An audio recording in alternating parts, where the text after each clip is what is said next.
കാപ്പിയൊക്കെ കുടിക്കുന്ന രാവിലെ കാപ്പി കിട്ടുന്നില്ലല്ലോ. നിനക്ക് ഇട്ട് കുടിച്ചൂടെ ഞാൻ? Hello, welcome to the show. Thank you so much. ഇരിക്കൂ. Hi. പരിചയപ്പെടുത്തൂ, ഇത് ആരാണ്? ഇത് ഒറ്റ വാക്കിൽ പറഞ്ഞാൽ എന്റെ ട്വിന്നാണ്. അങ്ങനെ പറയുന്നതായിരിക്കും കറക്റ്റ്. അതെ. ഇത് ഞാൻ സമ്മതിക്കൂല, ഇത് കള്ളക്കളിയാണ്. കള്ളക്കളിയാണ്. ഷിബിലയും സിബിനും. ഇതൊക്കെ എവിടെ നമ്മളെ അപമാനിച്ചില്ലല്ലോ. ഞാൻ വിചാരിച്ചാ നീ എന്താ എവിടെ പറഞ്ഞ അപമാനിക്കുന്നു. ആദ്യമേ ഇവര് പറഞ്ഞിട്ടുണ്ടായിരുന്നു ഇത് അഭിനയിക്കണം, സർപ്രൈസ് ഒക്കെ വരും. നിനക്ക് സർപ്രൈസ് ആയിട്ട് തോന്നിയില്ലേ? ഞാൻ ലിപ്സ്റ്റിക് ആക്കി നിന്റെ മുഖത്ത്. എനിക്ക് തോന്നി നീ ഇപ്പുറത്തും കൂടെ ആക്കിയിട്ട് അത് ബ്ലഷ് ആക്കണം. എന്താണ് നിങ്ങൾ പറയൂ, നിങ്ങളുടെ ഫ്രണ്ട്ഷിപ്പ് എവിടെ തുടങ്ങി? ഫ്രണ്ട്ഷിപ്പ് അല്ല, ഇത് ഫാമിലിയാണ്. എനിക്ക് അത്രേ പറയാനുള്ളൂ. ഇത് എന്റെ ഫാമിലി. ഇത് ഫാമിലി. ഇവര് ഫാമിലിയാണ്. എവിടെ നിന്ന് എങ്ങനെ കിട്ടിയതാണ് ഈ ഫാമിലി മെമ്പേഴ്സിനെ? നല്ല ചോദ്യം. ഇത് കിട്ടിയത് ആദ്യം പറയാം. ഇത് more than 10 years. Oh yes. അങ്ങനെ വർഷത്തെ പരിചയം സഹിക്കോ? 10 വർഷം. അല്ല, ഇപ്പൊ ഈ അടുത്ത കുറച്ച് വർഷമായിട്ടാണ് കുറച്ച് അധികം സഹിക്കണത്. ഇവനെ എങ്ങനെ കിട്ടിയെന്ന് പറഞ്ഞാൽ കോമഡിയാണ്. ആക്ച്വലി എന്റെ സ്കൂൾ ഫ്രണ്ട് ആണ് ഇവന്റെ എക്സ് വൈഫ്. ശരിക്കും അങ്ങനെയാണ് ഞങ്ങൾ പരിചയം. പക്ഷെ പിന്നെ ഞങ്ങൾ കണക്ട് ആവുന്നതെന്ന് പറഞ്ഞാല് സജ്ന ചേച്ചിയുടെ ഡാൻസ് ടീമില് ചേച്ചിയുടെ കൂടെ സ്ഥിരമായിട്ട് ഷോ ഞാൻ ചെയ്യുമായിരുന്നു ആ സമയത്ത്. അപ്പൊ ആ സമയത്ത് he was the one who was managing the whole team. അങ്ങനെ ഞങ്ങള് ക്ലോസ് ആയി. പിന്നെ ഈ പറഞ്ഞ പോലെ അല്ലാതെയും അതിനു മുമ്പും ഈ പറഞ്ഞ ആ ഒരു സ്കൂൾ ടൈം തൊട്ടേ ഞങ്ങൾക്ക് പരിചയമുണ്ട്.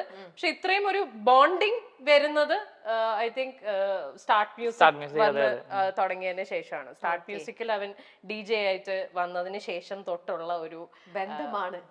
ദൃഢബന്ധം. ഞാൻ നോക്കിയപ്പം എന്റെ മെയിൽ വേർഷൻ. അല്ല, ഞാൻ ഇവളോട് എന്തെങ്കിലും സ്റ്റോറി പറയുമ്പോ ഇവള് ഇത് എനിക്ക് സംഭവിച്ചാണല്ലോ കുറച്ചാണ്. അതല്ല, ഇവൾ എന്റെ അടുത്ത് വന്ന് കഥ പറയുമ്പോഴേ കറക്റ്റാ ഇതിങ്ങനെയാ. പിന്നെ ഞാൻ ഇവളെ ഉപദേശിക്കുമല്ലോ, എടി ഇങ്ങനെ ചെയ്ത് ശരിയായില്ലെന്ന് പറയുമ്പോൾ ആരാ ഉപദേശിക്കുന്നത്, നീ ഇതല്ലേ ഇതിനു മുന്നേ ചെയ്ത്. നിങ്ങളിപ്പോ ട്രിവാൻഡ്രം തന്നെയാണ് ഇവര്? ഷിബിനെ കിട്ടിയെന്ന് പറഞ്ഞാല് ഇതൊരു ബിഗ് ബോസ് ബന്ധമാണ്.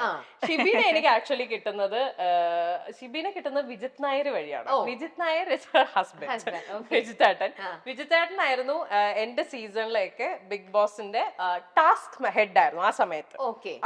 ടാസ്ക് ഹെഡ് ആയിരുന്നു. സോ അങ്ങനെ ഞങ്ങൾ ക്ലോസ് ആയത്. ഞാൻ ശരിക്കും വിജിത്തേട്ടനും ഞാൻ ഫസ്റ്റ് ക്ലോസ് ആവുന്ന ഇവരുടെ മോനുമായിട്ടാണ്. ഇവര് തമ്മിൽ എനിക്ക് ഒരു ബന്ധമില്ല. Veeru was my fan. Veeru എന്റെ ഫാൻ ആയിരുന്നു ബിഗ് ബോസ് സീസൺ 2 സമയത്ത്. അപ്പൊ എന്താന്ന് വെച്ചാൽ ഞങ്ങൾക്ക് എല്ലാവർക്കും ഒരു കപ്പ് ഉണ്ട് വീട്ടില് കോഫി കുടിക്കാൻ വേണ്ടിയിട്ട്. എല്ലാ ഹൗസ് മെമ്പേഴ്സിനും ഓരോ കപ്പ് ഉണ്ട്. അപ്പൊ പോകുന്ന സമയത്ത് നമുക്ക് ആകപ്പാടെ ആ വീട്ടിൽ നിന്ന് തന്നു വിടുന്ന ഒരു സാധനം ഈ ഒരു കപ്പും വെള്ളം കുടിക്കാൻ തന്ന ബോട്ടിലുമാണ്. ഞാൻ എവിടൊക്കെ നോക്കിയിട്ട് എന്റെ കപ്പ് കാണുന്നില്ല. എന്റെ കപ്പില് ഒരിടത്ത് കാണുന്നില്ല, ബോട്ടിൽ മാത്രം കിട്ടി. അവസാനം തപ്പി വന്നപ്പം വിജിത് നായർ കൺഫെസ് ചെയ്തു, അത് തന്റെ കപ്പ് എന്റെ വീട്ടിലുണ്ട്, തന്റെ ഫാൻ ഒരാളുണ്ട്, വേണം എന്ന് പറഞ്ഞിട്ട് എടുത്തോണ്ട് പോയതാണ്. അങ്ങനെയാണ് വീരു എന്റെ ലൈഫിലേക്ക് വരണത്. അപ്പോഴാണ് ഞാൻ, കാരണം ഈ വീട്ടിനകത്തിരിക്കുമ്പോ എനിക്കറിയില്ലല്ലോ ഇവൻ എന്നെ കാണുന്നുണ്ടെന്നോ അല്ലെങ്കിൽ എന്റെ ഭയങ്കര സപ്പോർട്ടർ ആണെന്നോ ഒന്നും എനിക്കറിയില്ല. അങ്ങനെ പുറത്തിറങ്ങിയതിന് ശേഷമാണ് വീരുമായിട്ട് കണക്ട് ചെയ്യുന്നതും വീരുവിന്റെ അടുത്ത് ഫോണിൽ സംസാരിക്കുക, വീരുവിന്റെ വീഡിയോസ് എനിക്ക് അയച്ചു തരിക, ഇതൊക്കെ തന്നെയായിരുന്നു ഇവരുടെ പരിപാടി. ഫുള്ള് നായർ. അങ്ങനെയാണ് ഞങ്ങള് ഫാമിലി വൈസ് ക്ലോസ് ആയത്. പിന്നെ ക്ലോസ് ആയെന്ന് പറഞ്ഞാൽ മറ്റേ ഫെവിക്വിക്ക് ഇട്ട് ഒട്ടിച്ചതുപോലെ ആയിപ്പോയി. ലിറ്ററലി ഞാൻ ഇവരുടെ അടുത്ത് അത്രയും കണക്ഷൻ ആയതുകൊണ്ട് ഞങ്ങള് ഒരേ അപ്പാർട്ട്മെന്റിൽ ഫ്ലാറ്റ് എടുത്തു. ഇപ്പൊ മുകളിലത്തെ ഫ്ലോറിൽ ഇവര്, അതിന്റെ തൊട്ട് താഴത്തെ ഫ്ലോറിൽ ഞാൻ. അങ്ങനെ അവരെ ട്രിവാൻഡ്രത്ത് നിന്ന് അവരെ യെസ്, അത് വേണമെങ്കിൽ പറയാം. എന്നുവെച്ചാൽ നോക്കുമ്പോ എനിക്ക് എന്റെ വേൾഡ് എന്ന് പറയുന്നത് അതിന്റെ ഒരു വലിയ പോർഷൻ ഇവിടെ കൊച്ചി കിടക്കുക. ഞാൻ നോക്കുമ്പോ ഓക്കെ. പിന്നെ വർക്ക് വൈസ് ഓഫ്കോഴ്സ് വർക്ക് കൂടുതൽ കൊച്ചിയാണ്, അതൊരു മേജർ റീസൺ. പിന്നെ എന്നെ ഇങ്ങോട്ട് എന്തോ ഒരു സാധനം വലിച്ചു, അത് എന്താണെന്നുള്ളത് എനിക്ക് വളരെ കൃത്യമായിട്ട്. പിന്നെ അതെ, അവക്ക് കുഞ്ഞായിരുന്നു ട്രിവാൻഡ്രത്ത് എപ്പോഴും. അയ്യോ കുഞ്ഞ് അവിടെയാണ്, കുഞ്ഞിനെ ഇങ്ങോട്ട് കൊണ്ടുവരിക എന്ന് പറഞ്ഞാല് എപ്പോഴും നമുക്ക് കംപ്ലീറ്റ്ലി ഓർഗനൈസ്ഡ് ആയിട്ടുള്ള ഒരാളും കൂടെ വേണം. അതായത് ഇപ്പൊ എന്നെ സംബന്ധിച്ച് മോൻ എല്ലാ ദിവസവും രാവിലെ സ്കൂളിൽ വിട്ട് തിരിച്ചു വരുന്ന ഒരാളാണ്. അപ്പോൾ ഇൻ കേസ് അവളില്ലെങ്കിൽ ഞാൻ മാനേജ് ചെയ്യും, ഞങ്ങളുടെ ഞാനില്ലെങ്കിൽ അവൾ മക്കള് രണ്ടുപേരും ഒരേ സ്കൂളിലാണ്. സ്കൂളാണ്. ഞങ്ങൾ അങ്ങനെയും അഡ്മിഷൻ എടുത്തു. അപ്പൊ ഞാനില്ലെങ്കിൽ ഇവള് മാനേജ് ഞാൻ ചെയ്യും, മാനേജ് ചെയ്യും. ഇവളില്ലെങ്കിൽ അങ്ങനെയാണ് ഞങ്ങൾ ചെയ്യുന്നത്. അപ്പൊ അവള് അതാണ് ഇൻ കേസ് ഞാൻ രാത്രി പറഞ്ഞത്, ഒരു ഫാമിലിയാണ്. അതാണ് സർപ്രൈസ് ഒന്നും ആവാത്തത്. രാവിലെ കണ്ടല്ലേ ഉള്ളൂ നിങ്ങള്. ഇന്നലെ രാത്രി ഒരു മണി എവിടെ പോണെന്ന് ചോദിച്ച ആൾക്കാരാ. രാവിലെ ഞാൻ ഇവനോട് ചോദിച്ചുള്ളൂ എന്തെത്ര രാവിലെ എണീറ്റിരിക്കും. അതല്ല, ഇപ്പൊ ഇവൾ എന്നെ ടെക്സ്റ്റ് ചെയ്തു, ഇന്ന് മോന്റെ ബർത്ത്ഡേ ആയതുകൊണ്ട് വീരുവിന് ഉച്ചയ്ക്ക് പിക്ക് ചെയ്യാണെന്ന്. ഞാൻ വാനിന്റെ ഗ്രൂപ്പ് സെയിം ആണ്. അപ്പൊ ഇട്ടപ്പോ ഈ വീരു ഓക്കെ എന്ന് പറഞ്ഞിട്ട് ഇപ്പൊ എന്നെ ടെക്സ്റ്റ് ചെയ്തു. ആ ഓക്കെ സാധാരണ അവനെ സ്കൂളിൽ നിന്ന് വിളിക്കണത് അവൻ എവിടെയെങ്കിലും വീട് മുട്ട് വരഞ്ഞാലോ അങ്ങനെയൊക്കെ വരുമ്പോഴാണ് അവനെ നേരത്തെ സ്കൂളിൽ നിന്ന് വിളിച്ചോണ്ട് ഓക്കെ ബർത്ത്ഡേ ആയതുകൊണ്ട് ചുമ്മാ പിക്ക് ചെയ്യുന്നത് ഞാൻ ഇപ്പൊ ടെക്സ്റ്റ് ചെയ്തു. Okay. എന്നിട്ട് മോനെ പിക്ക് ചെയ്തോ ശരിക്കും? ഹസ്ബൻഡ് പിക്ക് ചെയ്തു. അപ്പൊ ഞാൻ ജസ്റ്റ് അത് വാനിന് ഇൻഫോം ചെയ്തു, അതിന് അവര് പിക്ക് ചെയ്യണ്ട, ഓൾറെഡി പിക്ക് ചെയ്തത്. അപ്പൊ ഇവിടെ ഓക്കെ അല്ലേ വീരു എന്ന് ചോദിച്ചിട്ട് ഇപ്പൊ ടെക്സ്റ്റ് ചെയ്തു. പക്ഷെ ഇന്നിപ്പോ എവിടെയെങ്കിലും ഡെയിലി ഇങ്ങനെ പോകുന്നു എന്തെങ്കിലും ആര്യയുടെ അടുത്ത് പറഞ്ഞിരുന്നോ? ഇല്ല, ഇവൾ ഇന്നലെ പറഞ്ഞു that she has an interview. ഞാൻ പറഞ്ഞിട്ടുണ്ട്. ബിക്കോസ് ഞങ്ങൾക്ക് ഇന്ന് ഈവനിങ് വീട്ടില് ഫംഗ്ഷൻ ഉണ്ട്, ഗെറ്റ് ടുഗെദർ ഉണ്ട്, മോന്റെ ബർത്ത്ഡേ സെലിബ്രേഷൻ ഉണ്ട്.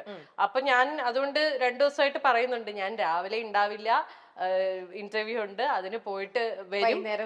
ഇതൊക്കെയാണ് ഞങ്ങളെല്ലാം ഡെയിലി പ്ലാനും കാര്യങ്ങളൊക്കെ ആണല്ലോ. അപ്പൊ എല്ലാം എല്ലാവർക്കും എല്ലാ കാര്യങ്ങളും അങ്ങോട്ടും ഇങ്ങോട്ടും അപ്ഡേറ്റഡ് ആണ്. ഇത് മാത്രം ഞാൻ അറിഞ്ഞു. ഓക്കെ. അപ്പൊ ഈ ആര്യ എന്ന് പറയുന്ന വീരു ത്രൂ ആണ് ആര്യനെ നിങ്ങൾ കൂടുതലായിട്ടും അടുക്കുന്നതും പരിചയപ്പെടുന്നതും. അപ്പൊ ആര്യയിലെ എന്തൊരു ക്വാളിറ്റി ആയിരിക്കും ഏറ്റവും കൂടുതൽ ഇവള് എന്ത് നല്ല കുട്ടിയാ, അല്ലെങ്കിൽ നമുക്ക് നല്ല നമ്മുടെ അല്ലെങ്കിൽ ഷിബിലയുടെ കൂടെ നിർത്താൻ പറ്റുന്ന നമുക്ക് അതുപോലെയുള്ള ആൾക്കാരെയാണല്ലോ ഇപ്പോഴും നമ്മൾ ഫാമിലിയിലേക്ക് ഇൻവൈറ്റ് ചെയ്യുക. അങ്ങനെ എന്തായിരിക്കും ആര്യയില്? അങ്ങനെ ഒരു കാര്യം, ഷീ ഈസ് ബ്രൂട്ടലി ഓണസ്റ്റ്. ഭയങ്കര ഹോണസ്റ്റ് ആണ്. ലൈക്ക് എന്തെങ്കിലും ഇതുണ്ട്, ഒരാളെ വിഷമിപ്പിക്കാനൊക്കെ ബുദ്ധിമുട്ടുണ്ട്, ബട്ട് സ്റ്റിൽ അൾട്ടിമേറ്റ്ലി അവള് പറയാനുള്ള കാര്യം നമ്മുടെ സോഫ്റ്റ് ആയിട്ടാണെങ്കിലും പറയും. അതൊരു കാര്യം. രണ്ടാമത് അവള് ഒരു റിലേഷൻസും വിട്ട് കളയില്ല, ആഡ് ഓൺസേ ഉള്ളൂ അവള്.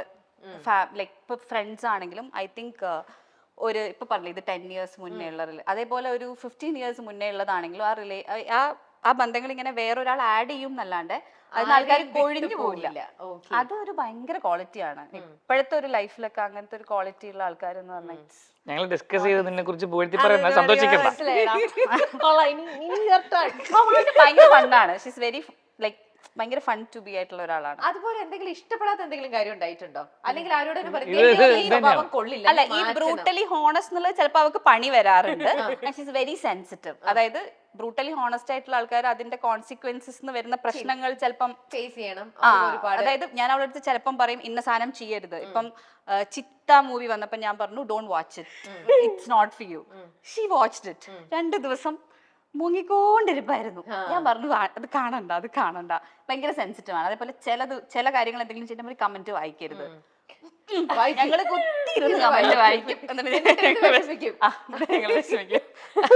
എത്ര പറഞ്ഞാലും നന്നാവൂല. അങ്ങനത്തെ വളരെ സെൻസിറ്റീവ് ആണ്.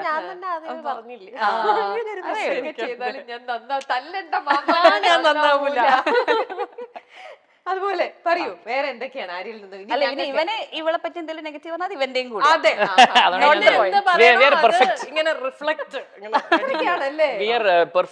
നമ്മൾ തമ്മിൽ അങ്ങനെ ആരെയൊക്കെ ഒരു പ്രശ്നമില്ല. ആര്യ ഒബ്വിയസ്ലി അങ്ങനെയല്ലേ പറയാം. ഞങ്ങൾ രണ്ടുപേരും സിമിലർ ആണ് പല കാര്യങ്ങളിലും. സോ എനിക്ക് ഞാൻ പറഞ്ഞ പോലെ തന്നെ എന്തെങ്കിലും ആര്യയെ പറ്റി അത് ചെയ്യുന്നത് ശരിയല്ലെന്ന് പറഞ്ഞാൽ ഞാനും അങ്ങനെയാണ്.